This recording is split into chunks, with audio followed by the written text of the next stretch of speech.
મોંઘવારી સહિતના પ્રાથમિક સુવિધાઓના પ્રશ્નોને લઈ સુરેન્દ્રનગર કોંગ્રેસનું વિરોધ પ્રદર્શન કલેક્ટર કચેરીમાં કોંગ્રેસના હોદ્દેદારો, આગેવાનો અને કાર્યકરો એકત્ર થયા।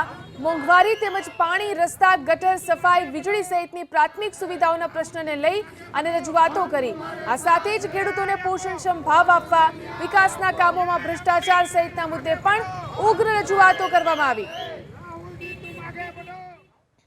એમાં સૌથી પહેલો મુદ્દો કોઈ હોય તો સીયુસા હોસ્પિટલમાં જે એક્સિડેન્ટલ કોઈને ત્યાં એડમિટ કરવામાં આવે તો એમને 50,000 રૂપિયા આપવામાં આવતા હતા, એ છેલ્લા 6 મહિનાથી બંધ કરી દેવામાં આવ્યા છે। બીજો મુદ્દો એ છે કે અહીંયા શહેરના લોકો છે એ પીવાના પાણીની સાથે ગટરના પાણી એમનું ભળી જાય છે, એનાથી ત્રસ્ત થયેલા છે, એના લીધે રોગચાળો ફેલાઈ રહ્યો છે। તો સૌથી મોટો મુદ્દો એ છે કે પીવાના પાણી સાથે ગટરના પાણી ના જોડાય, એને ધ્યાનમાં રાખવામાં આવે।